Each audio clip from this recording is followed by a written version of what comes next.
What's going on, my fellow farmall brothers and sisters? All right, so today it's quite chilly out here today.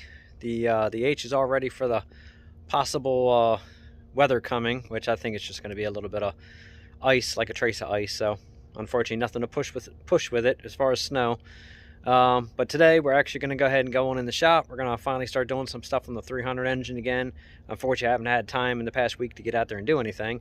But today we are going to go out and clean up that journal. Get that transfer off of there, and then I'm going to go ahead and run that dingleberry hone through the cylinders, and we're going to go ahead and get a nice crosshatch, clean that up a little bit more because the cylinders came out good, but I want to do a finishing hone with that dingleberry hone. So like I said, sometimes you can finish with one, sometimes you need both to give that really good finish. So that's what we're going to do, and then we're going to stick a ring in there, and then I want to check that ring gap, see how it looks, and then after that we're going to go ahead and start cleaning that engine up. Probably use some oven degreaser, gets that grease off of it, and then pretty much from there it's going to start the process putting it back together, at least getting that engine back together.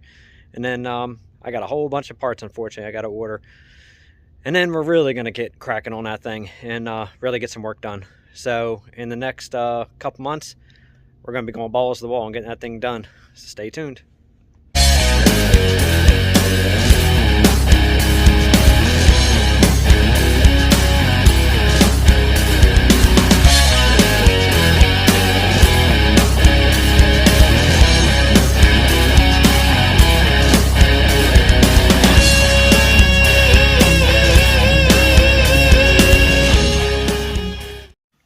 Okay, so let's go ahead and get started and talk through a little bit what I'm going to do here. So I'm going to go ahead and use the sandpaper. I'm going to cut this into strips. I'm going to start with 600 first, and I'm going to see if I can get that transfer off. If I can't, I'm going to go to 4. I'm not going to go any less than 4 on that journal to try and get that transfer off, number 3. So what we're going to do is we're going to start with the 6. I'm going to cut the 600 into the strips, exactly the size to fit the journal. We're going to put a little bit of oil on there. We're going to put the sandpaper on. We're going to tape it around the journal completely. Then I have an old belt that I have cut down because I want to widen the footprint on the sandpaper when I go back and forth. And then we're going to go ahead and see if we get that transfer off. So that's going to be the first thing, is getting this prepped. I'm not going to do a video showing how to cut sandpaper into strips. I'm sure we all can figure that part out at least. So I'm not going to do that. I'm just going to go ahead and get this prepped and ready. Here is the dingleberry hone that I'm going to use for the cylinder. That's going to give me that finished hone. Again, we're going to put the oil in there. I'm going to run this through a few passes, and then all the cylinders should be good at that point. They actually look good. Once we get done that bearing, I'll flip the engine around. I'll show you the cylinders before I go ahead and run this through to show you the finish that I'm happy with, which is why I'm not going to replace the sleeves. As long as those piston rings look good in there, I'll be happy. So they showed up too. Shout out to Gen Sales for that one. They were the only ones that actually were able to find these in stock. The ones they had in stock, they were out of when I ordered them. They refunded my money. And then out of niceness, they actually called me and told me they found some, but they were like triple the cost. And I told them, unfortunately, no, that's a little too much. A few minutes later, the one lady called me back and said she found them for a little bit cheaper. So I think I paid $4 more for them per ring set than I should have, but that's better than paying over twice the amount. The rings were like $16.95 originally. They gave me a price of like almost $39 per ring set. Couldn't do it. These rings here, they end up being like 22 or 23 bucks a set.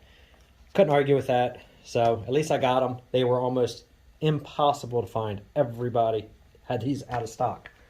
Same, whoop, dropped it. Same with the bearings. I needed the 30 thousandths oversized bearings. Couldn't find these either. These were impossible. I couldn't find the complete engine rebuild kit. Special order, out of stock. Let's just say it's been a fiasco trying to get the engine parts for this engine. I'm just glad that the pistons were okay, and so far I'm glad that the sleeves are actually pretty good. I just hope I don't go through the same issue on the cylinder head getting the valve train. So luckily I got what I need. The gasket set, obviously that's easy enough to get a hold of. Everything else seems like I can get. It's just the internals. It was almost impossible for this thing. Glad I got them, because if I wouldn't have, I couldn't be doing a video. We'd be going to something else on the tractor. I'd be pulling off that the tank, the hydraulic tank, and then getting down into that top plate for the shifter, because I got to get inside there yet and fix those forks. That'll be the next video. Once we get this engine done, we're going to go ahead and pull that off of there and see what's going on. So let me hit pause. I'm going to go ahead and get these cut into strips, and then I will take you over, show you the process on oiling and taping them on, and then how we're going to go ahead and clean those things up. So stay tuned. Okay, I think I got everything set up. So it's not 5 o'clock yet, but you know, do you ever just have one of those days where it's close enough to 5 o'clock and you need that damn beer? Today's one of them days. It's very much needed today. Okay, so what I'm going to do is, first I'm going to go ahead and put some oil. I already wiped the journal off. So I'm going to put a light coat on here.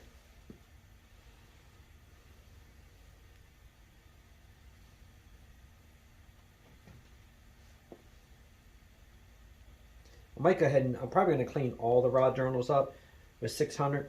This is the only one that has the transfer on it. The other ones, I don't really think need anything, but since I'm already doing this and I'm not pulling the crank out of this engine, we're going to go ahead and just give it a little light polish in the engine. Like I said, I would actually tear this apart and pull this crank out, but the more I've looked into it, this engine was rebuilt. The issues that this engine had was from that ding-dong running it with no oil in it. But as far as actually, you know, like the seals, the front and rear main seal has been redone. I didn't see any leaks out of there. The only area I saw leak, obviously, was around this pan, because he didn't use a gasket. He just used this, you know, this cheap-ass white sealant. And that white sealant just spewed in the engine, outside the engine, everywhere but where it should have been. So, me personally, I'm going to turn that down a little more. I don't like how tight that is. I didn't really see much wrong with it, honestly. The main bearing looked actually perfect. Everything was actually nice on it. So if it wasn't for that, I'd do a full rebuild on it. But I didn't see anything that really warranted it. I'm nervous, though, that the other 300 with a loader, that one may need a complete full-on rebuild. Find out once we pull the head on that one, see what it looks like. But just to say, it's not too promising looking on that one. Okay, so I'm going to go ahead and we're going to zoom this right on in, right on that journal. Because you don't need to see me or the beer. All you need to do is see what I'm doing. Alright, so what I did was, I trimmed it a little bit because I didn't want it so tight. And I'm not dropping. I didn't want it so tight on the, hitting the sides. I want this thing to be able to rotate nice and smooth. Okay, so I'm gonna make sure it's just enough where it's on there, it's tight, but not too tight where I have a problem moving it. So it actually feels good there. So now that I got it where I want it, we're gonna go ahead and put the tape on it.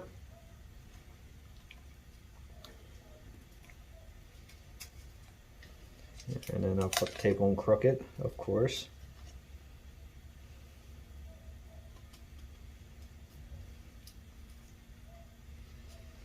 There.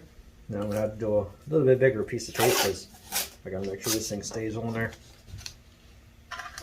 without getting oil possibly all over it. Oh, and FYI, if anybody wants to know, due to high demand, can't say I got hate mail, but let me say I got lots of requests to please make more steps. So unfortunately, I had to go pick up metal yesterday at the metal yard. I'm making more steps. So the video where I said that was my last step for a while, it's not my last step. I'll probably make about 10 or 12 more of them.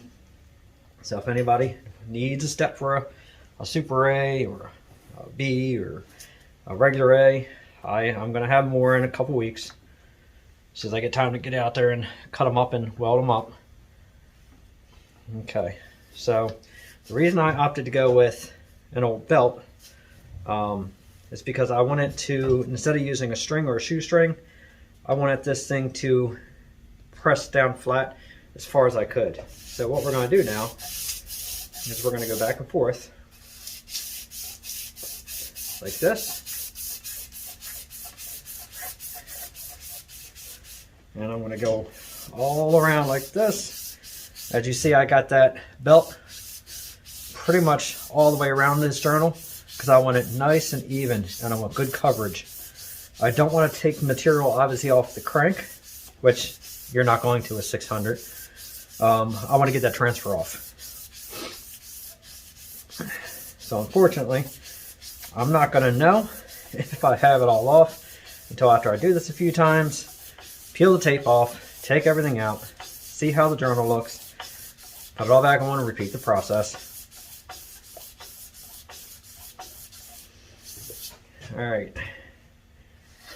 Probably wasn't enough, obviously, but we're going to go ahead and pull it off and see what it looks like.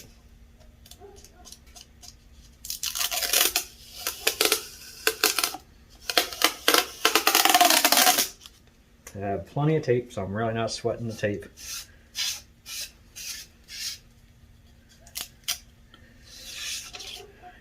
So that looks pretty good.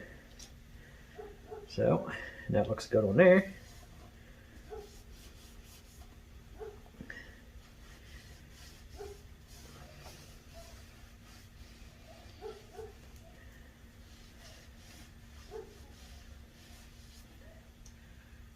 Well, it's taking it off, but I think I am going to have to go with 400. I need to get just a tad bit more aggressive to get that transfer off of there, and then we're going to finish with 600. So like I said, that was just a test to see how well I could get that off of there. You can see a lot of areas all through here where it took it off because actually around the oiling holes, it was actually pretty thick there. I'm actually starting to get the shine off the crank already. So let's get in. We're going to go and put 400 on here. We're going to do this process again with 400. I'm going to go through a bunch more times before I pull it off, and then we'll see what we got. Okay, so sorry, I thought I hit record when I was putting the 400 on, but I didn't. All right, I'm not wearing the microphone today, so hopefully everybody can hear me okay. Apparently I forgot to plug it in and charge it last time. So it's charging. I kind of like the microphone. I kind of don't. I've listened to one of my videos where I had it. I don't know, it just seems like it was kind of muffled hearing myself. So I don't know. If my videos sound like they're kind of hard for you guys to hear, just let me know and I'll figure something out.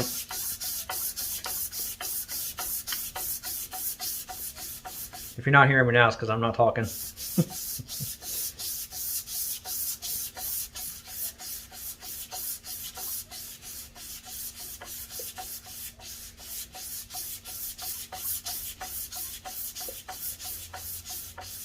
I've actually only done this one other time in a vehicle, doing this on the bearings.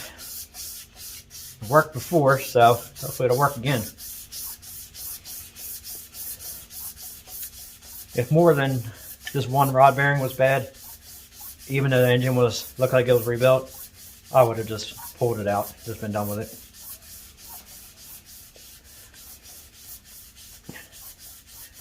So I just kind of wanted to do one of those videos to show if anybody runs into this situation, a way you can actually fix it.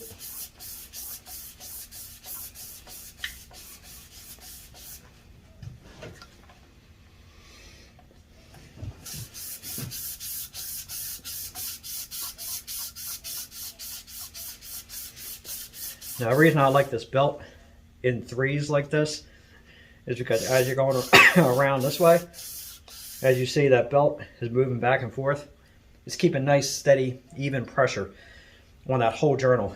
So you're not using a single string where you're literally putting pressure in only the middle. You don't want to go knocking those journals out around. So that's personally why I like using a belt. Sometimes I use a serpentine belt. I didn't have one, so that's why I decided just to go ahead and just use an extra V belt that I had. So it's kind of one of those things, whatever works for you. I'm not a big fan of the the shoestring, just because I don't want to put a groove in it.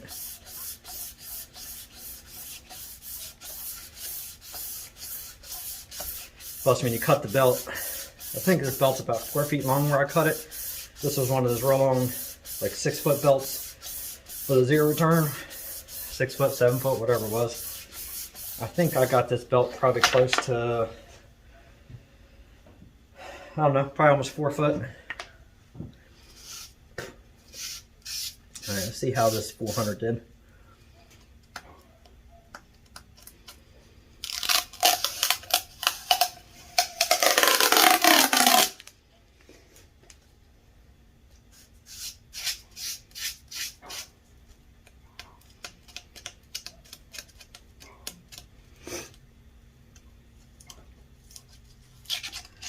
A lot of people will get special tape for all this.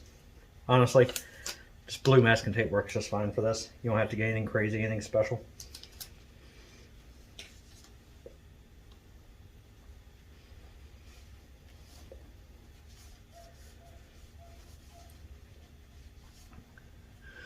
Alright, so far so good. I don't know if you remember this spot right here. Let me come around to your view. Okay. You can see through here. See where it's starting to get shiny through here? That area and this area. That's where it's actually starting to take that aluminum transfer off. So the 400's working. All I gotta do is start getting this part off. And then once I get this heaviness off, all these little pieces of transfer here, that will actually come off pretty easy. But as you can see, it's taking it right off. So, you know, we got lucky on this one. The guy could have actually ran it so bad where that transfer, actually I'm going to wipe that off really good. That transfer that he, I mean, he actually could have burned that bearing so bad, he could have broke a hunk off and it could have got lodged in there. And it actually could have scarred that crank. Let me grab the bearing and I'm going to show you how close he actually was. You see that edge right there? That's where he actually started melting the bearing and pushing it over. But luckily, it melted over. But none of that, where he flattened that out and started pushing that aluminum over. See where it pushed it out right there? It collected in here. And that's it. It didn't go any further. So we got really lucky. Well, I got really lucky on the damage he did. That was only the transfer. Because you can see it took the coating right off. But it didn't get, you know, any big hunks didn't get stuck in there and make a groove. Because obviously, you'd be seeing that groove if he would have. But you can see that's coming off, so.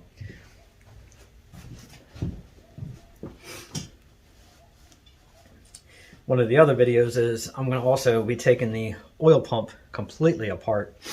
We're going to check all the clearances on it. I'm going to clean the inside. We're going to check the drive gears on it and get that oil pump completely disassembled and go from there. Oh yeah, a lot of that transfer that was over here by the oil hole, that's actually gone too. So good. Everything's working like it should. Now since this is like a wet dry sandpaper, I want to use the oil so it kind of helps cut it, kind of helps keep this thing lubricated as we're taking this transfer off of here. I don't want to do this dry.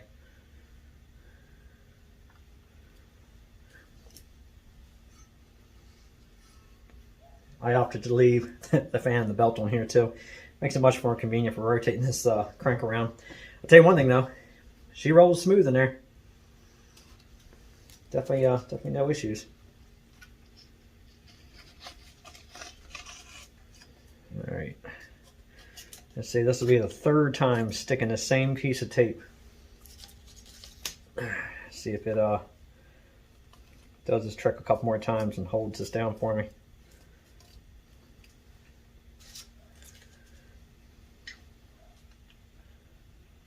Obviously, for the most part, really all the tape is doing, it's just keeping this thing nice and flat while I'm running this. The belt's actually keeping it all in place. But from what I'm feeling, 3rd time's going to be it for that piece of tape. I don't think we're doing any more with it. I'm going to have to get a new piece.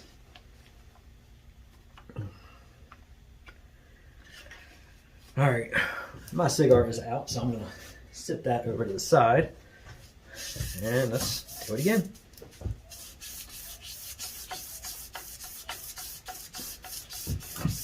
Now obviously, once this is done, once the cylinder walls are finished up, I'm gonna go ahead and spray this engine out really good on the inside. Make sure all that sealant is out of there, and make sure anything from honing those cylinder walls out to this transfer to everything, I'm going to run Q-tips through the oil holes, everything, just to make sure that there's nothing left in here. Plus, why it's upside down, I'm going to end up spraying onto those lifters and everything, spraying all that out. The cam looks good. I don't see nothing scorched, burned, or rusted on the cam either, so that's good.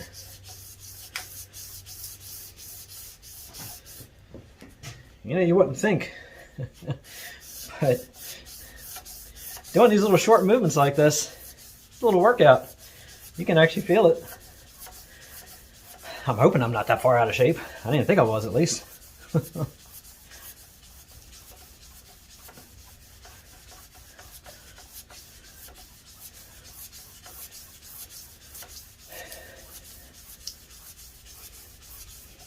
But like I said, once I know all this transfers off, the polishing stage, we're going to do 600 on all 4 of them and see how everything comes out.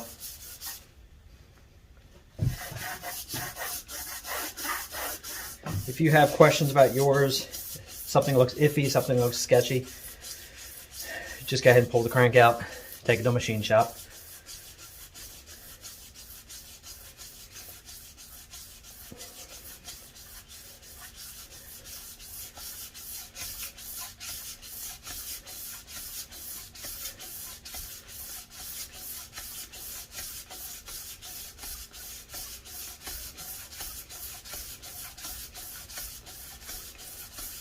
Guess I should time myself on how long I'm doing this for.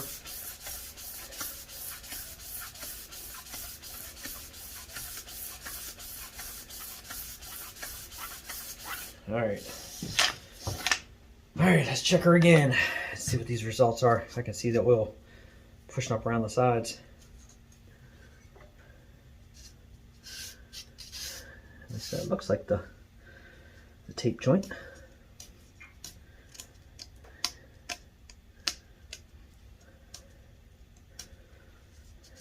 Is that a wrinkle or is that a tape joint? Damn, that was a wrinkle. That almost looked like where it was taped.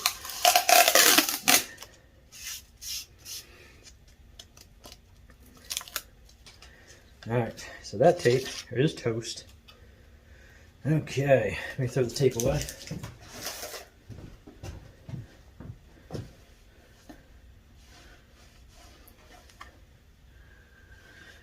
Well, it's getting there.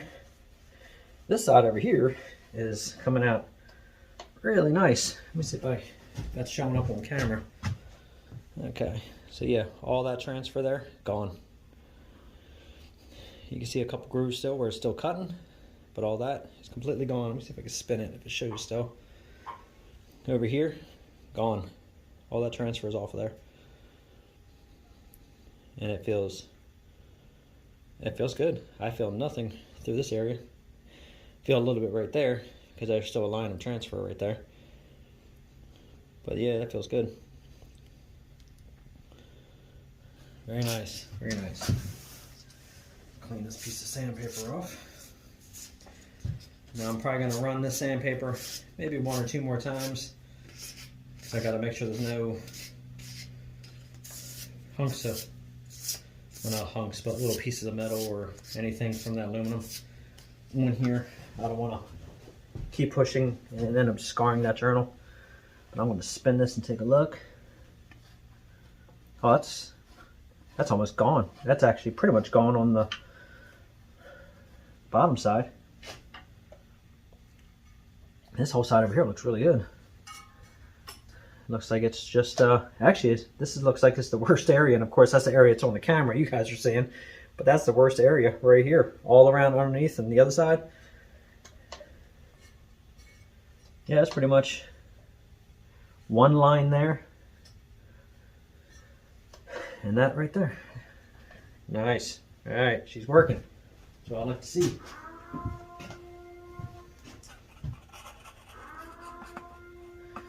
Nah, that's not a air raid or zombies are coming. I wouldn't be that lucky for zombies, but that's my work phone. Somebody's wanting me for something. Because as you guys know, I also do solar for a living, so that's somebody. Probably somebody canceling for tomorrow because of the impending weather.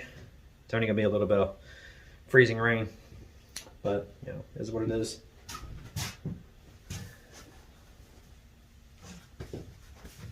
All right, I'm gonna try to get some of this oil off my hands so I don't transfer it over to that tape. I'm probably gonna go ahead. We're gonna put a new piece of 400 on there.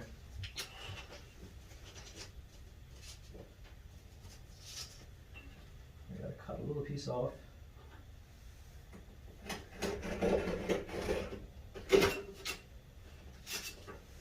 Sorry, hopefully you guys could have heard me. I was cutting a little sliver off the edge there. Get a new piece of tape. And then get a little piece just to hold her together. And I have a feeling this tape just stuck on itself. Tried to put it on the back of my hand, but it rolled upside down, and yeah, there's just say I don't think that worked.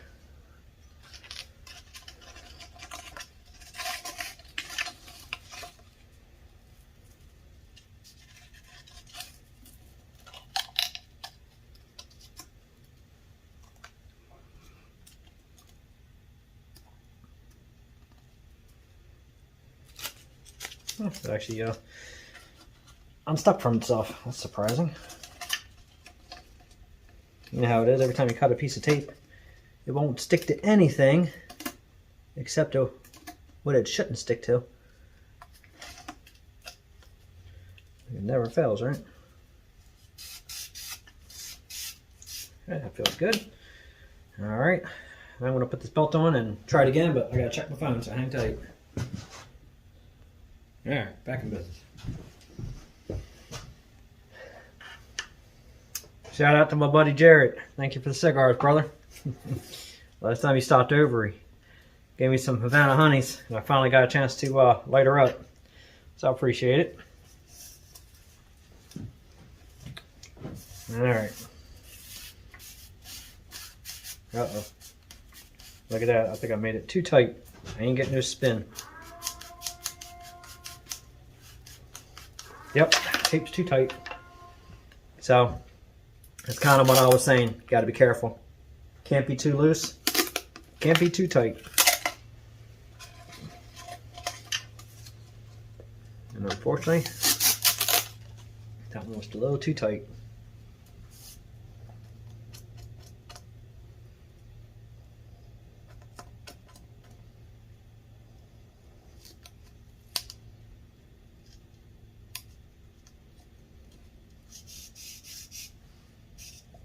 Alright, that should be better.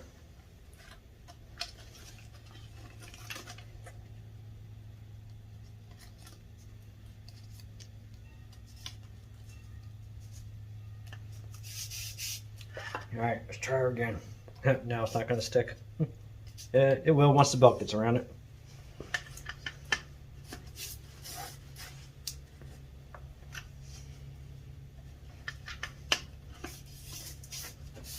There we go.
You can actually feel the difference. You can feel the drag releasing, going around there.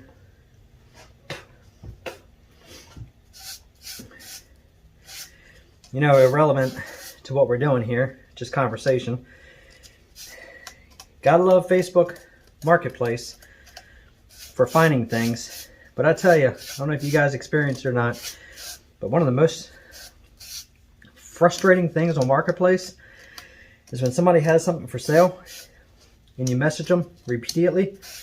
You can see that they read your message and they don't respond back when they're selling something. That is so frustrating. I could go to Harbor Freight, pick up another 1.5-ton engine crane, you know, for lifting wheel weights and doing everything. But you know, I found a couple on Marketplace. You know, people have 125 bucks on them, 150, you know. So you message the people and you ask them, you know, obviously you barter, and you know, even if it's $35 less than what they're advertising for, you just send them a message, see what they say. They read it, they don't respond. So you send another message. They read it, they don't respond. You send one more, they read it, they don't respond. It's like, hey, is it sold? Or are you not interested in making a deal? Then they read it again. It's like, oh my Lord, that is so frustrating. It's like, I can go spend 199 bucks and get one from Harbor Freight, but I'm trying to just get one, you know, off Marketplace. But man, I wish people would just respond. It's like, you have an ad up, respond to it. This side over here is perfect. That thing is beautiful. It's beautiful there. Got a little bit of transfer there, which I know. And it's just that it's still this area here that you're seeing on camera. Let me bring the camera over. Let me show you this side over here so you guys don't think I'm lying to you. Let me show you how nice this is actually starting to look. So, in case you don't remember, this side over here looked just like the other side. It had a ton of transfer on it. So just so you see what I'm talking about. You see all the transfer is gone? Obviously when I run 600 across there, that's going to give it a fine polish. But I like that reflection it's given right there, where it looks like there's a line across there. But as you see, reflection, reflection, reflection. Kind of screws you up, makes you think that there's something going on there. But here, let me spin it around. But see, that's where the transfer starts, right there. And it's all right there still. Not really bad. I mean, it's coming off, but it's holding on that one spot. So what I'm going to do is I'm going to sit you guys up over this side, and I'm going to go ahead and put everything back on, and I'm going to start pulling everything now from that side over there, and see if I can do it a little different. See if I can put some different pressure on it. This is difficult trying to set you guys up here. There we go. All right, it's not too bad. You can see what I'm doing. Okay, I'm gonna hit pause, put the taping all back on, because I see this time is running up on this video kind of fast, and I don't want to bore you guys constantly doing this whole process. So let me go ahead and hit pause. I'm gonna put the tape on there, and we're gonna start again. Okay, tape's on.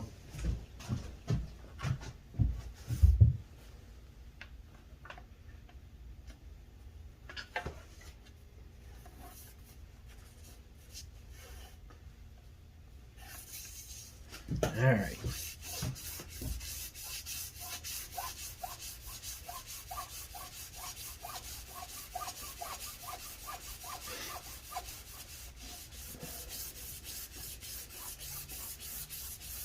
Now, technicality, it shouldn't matter switching sides because I have pretty even pressure on this thing. Just unfortunately, the transfer that was on the other side was a little thinner, so it cut off there a lot faster.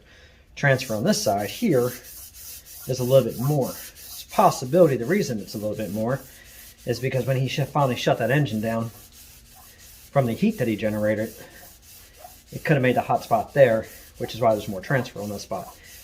I'm guessing. That's in personal, that's in theory, what I'm thinking happened.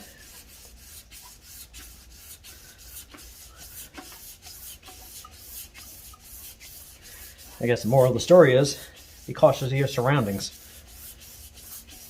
If you see a big hunk of metal somewhere on the ground, don't bulldoze over it and throw it. Just remember, these tractors, like I said, are so high. It's not like it's an AV or something, you know?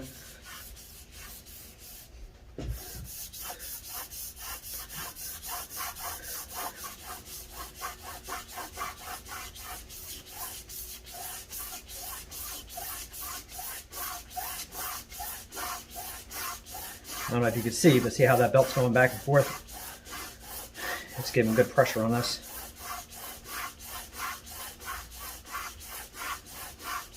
Now obviously too, I know it's stupid to say, but using a V-belt, I'm not using the small side. I got the fat side on that journal, just in case. Got to point out everything I'm doing here.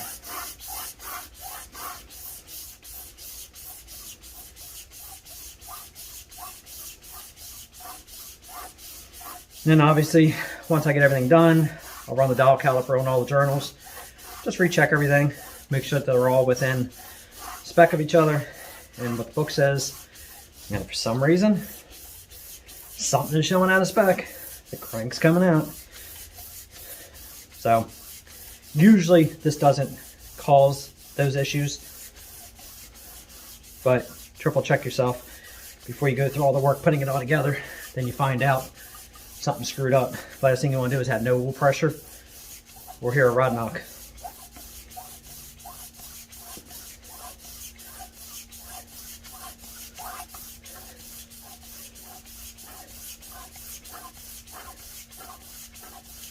And it's starting to make me puff a little bit here.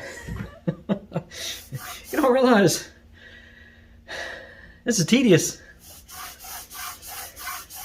Guess it didn't feel so tedious when you're laying under a vehicle and you're doing this, because you're just pulling downwards versus pulling upwards. It makes a difference.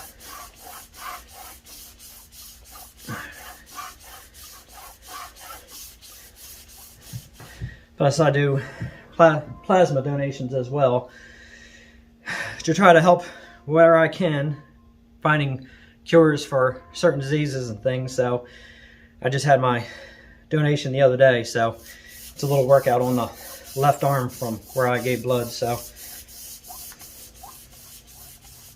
I know it's not an excuse. Wah, wah, wah, right?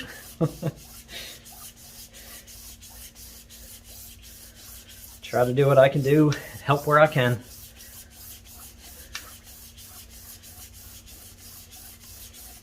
All right, that's quite a bit there. Obviously this tape is done for, so this tape has to go. And let's see what progress I made here.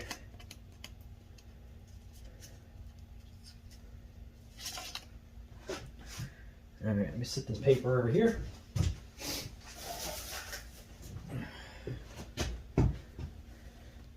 Oh, that's looking better. That's looking better. It's starting to come off of there. About damn time.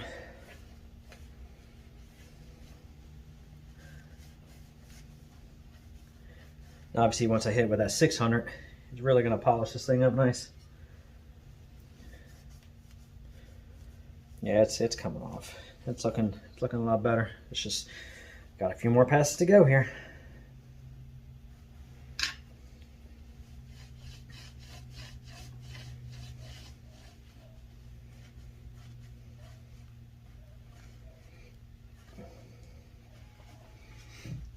Alright, just spin it around.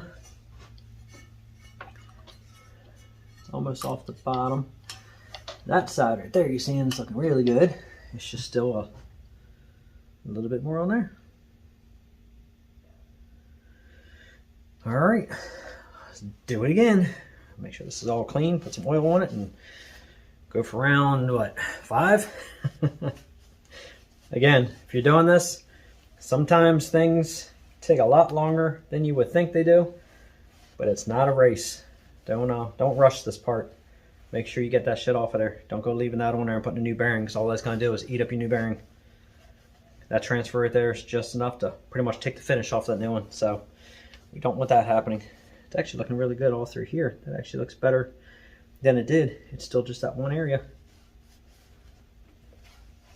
All right, set it up again. Okay, we're back, and I know I did a lot since I had this on pause, but I couldn't keep continuing my video going through this step for all 4 of these, just because it would have took this video up to 2 hours to do this. It only took about another hour for me to do all the journals, but as you see, I put a little bit of light oil on them, but all the journals, especially that one, came out perfect. So all the transfer is off, everything is out. I don't really feel any scratches. The very minuscule ones that I feel are so faint, they're not going to hurt anything. What you really want to make sure is, you want to make sure that you don't have anything high on these journals, or any bearing journal on the crank at all. You don't want nothing high, because if there's anything that's above the surface, it's just going to take that new bearing and just eat it up. So if anything, if you have very mild scratches, like very, very mild, to the point where it's not raised above the surface, all that little scratch is going to do is just hold a little extra oil, but you're not going to affect anything, especially on a tractor engine. So if you're working on a budget and you're trying to get this stuff done without having to have the crank turned, it doesn't cost a ton to have them done. I mean, I think most places, well, they used to be about 70 bucks. You know, they can turn them if you have to, but as you see the results here, just taking and running it on, you know, actually, I did this one with a little bit of 320. I didn't really want to go that aggressive, but I went 320 just to finish knocking off that transfer. But the other ones I did with 400, and then I finished them all off with 600. And as you see, the crank is just fine. I went ahead and I took the dial calipers. I checked each one of the journals. Every one of them are pretty much damn near dead on within spec. No issues whatsoever. So now that the journals are done, and now you see the process of polishing a journal yourself, if it's not too bad, we're going to go ahead and flip this thing over. Actually, I'm going to put some tape around these journals, and then we're going to go ahead and run that dingleberry hone through those cylinders real fast. And I'm thinking that's about all we're going to do for tonight. So obviously, once I get this done, everything's prepped, cleaned up. I may check one of the rings and just check the gap when I put it down inside the bore, see how it looks. But I am going to flip this over. I'm going to show you inside the cylinders, so you can see the results that I got out of that straight wall hone. And then, yeah, let's go ahead and wrap this thing up for tonight. So I'm going to get ready to tape these journals real fast, and I'm going to flip this engine over. And then the next thing we're going to do, I may not, again, do it tonight. It'll be the next video. I'm going to go ahead and remove all the head studs. So that way I can start cleaning up the surface of the block, and actually let's go ahead and get this thing pretty much ready to get it back together. So hang tight. I'm going to flip this over. All right. So hopefully I won't be slinging stuff all over the camera, because we're going to find out, huh? All right, so as you see, all the cylinders, they actually all came out really nice. Everything looks really good. So we got the hone in the drill. Now what I'm going to do is I'm going to go ahead and put oil all on the stones, because the last thing you want is a bunch of dry stones running inside here. So I'm going to go ahead and get the stones oiled up. I'm going to run them around with my hand like a dingleberry, like this, just to make sure that they're all coated. But I'm going to move over here because I don't want to sling it all over the camera. So give me a second to finish, put a little bit more on, and I'm going to show you. And then shoot at the cylinders. Alright, so what we're going to do is, now I've already taken care of everything in here as far as straightening these balls out, getting, you know, all the marks out, stuff like that. So basically all I'm doing right now with this hone is just giving it nice cross hatch. Got to make sure. Okay, it's stupid silicone from being upside down. You want to make sure there's no metal, no anything in these cylinders. You don't want to cause a gouge. So I'm not doing a lot of passes, just enough to give it a good cross hatch. So again, we're going to go ahead and run this all the way down, all the way to the top. Doesn't matter about these. It's not like they're going to fling out. So you want to go down, see how far you go.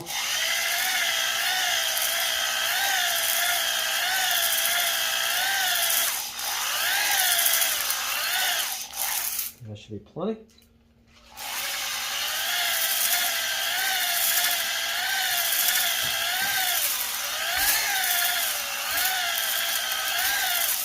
And this will give it that perfect 45-degree cross hatch as well.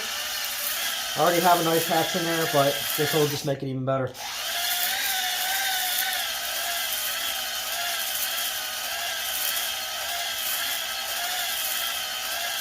Unfortunately, even these hones have gone up in price. This was like 60 bucks for this hone for a 3 3/4 bore.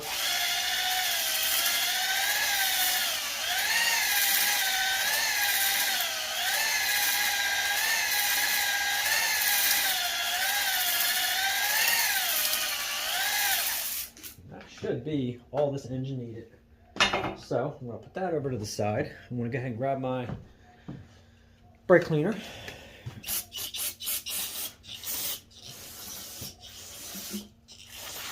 And we're going to clean this out.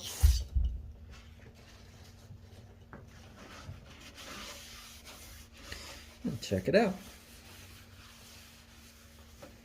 Now that looks good. That looks real good, actually.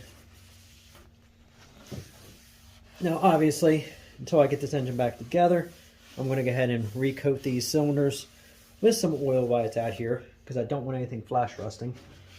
But those cylinder walls actually look really nice.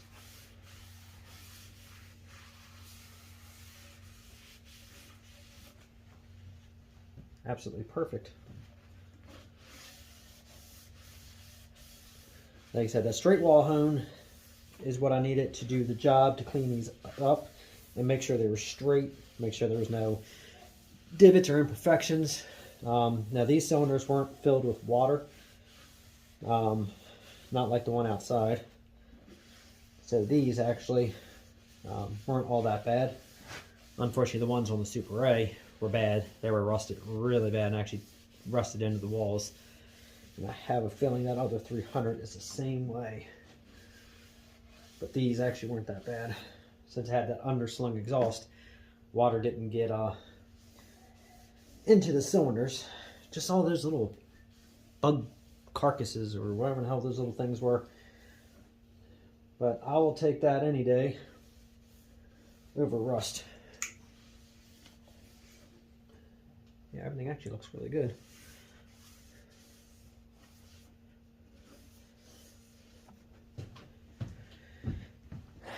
All right, she's pretty, my friends. She looks good. I'm gonna check one of these rings real fast, and then we're gonna call it a night. I just want to see top ring. I want to see what the gap is. See how it looks.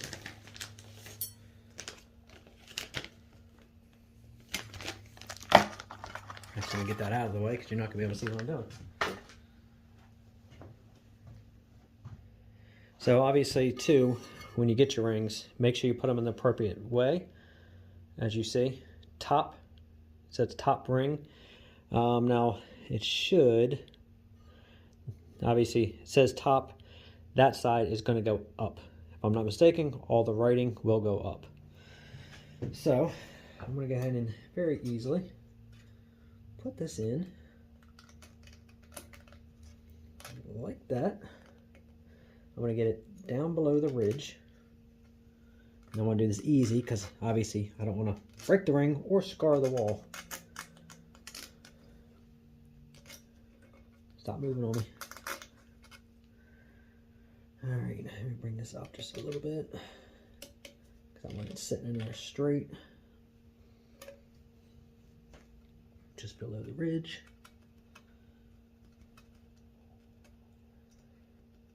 Okay, now let me go get my feeler gauge and check that gap.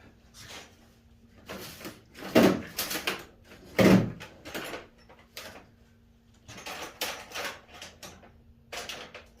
soon as I find my feeler gauge. Now how do I set that feeler gauge?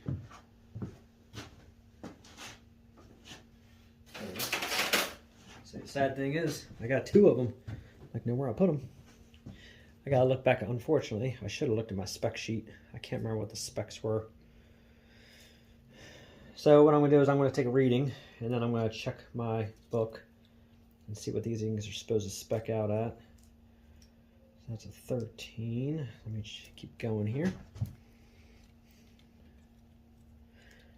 So this one starts at, oh man, apparently these gauges are all messed up. These are all out of whack. All right, I gotta hit pause. I gotta go find my other set.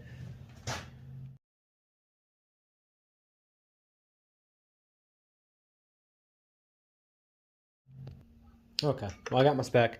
I'm going to check it and see if it's correct as far as what I have, and then that's going to be about it. So, nothing super spectacular tonight, but at least I showed you how to polish a journal inside there. Everything came out good. Running the dingleberry hone through gives it a real nice finish in the end. The cross hatching looks really good on these cylinders. So, next thing is I'll come out, we'll pull these head studs out of here, clean this engine all up, pull the pump, pull the fan, pull everything off of here, start getting this thing degreased, cleaned out, flushed out, and then after that it's going to be reassembly finally. So trying to think what else, and after that it's just a bunch of parts. I'm not looking forward to that part because that always hurts. So, but anyway, so make sure you like, subscribe, share. Anybody who wants to leave a comment about this, or any tips as far as maybe something I may have missed, or maybe somebody found something a little easier or a different way, always feel free to leave a comment. Other than that, that is it. So make sure you hit that notification bell so you can follow the progress on this 300. And let's go ahead and get this thing looking as good as that A. But like I said, except for the fact of this one is going to get mud on the tires, not the A. Anyway, thanks for watching, and until next time.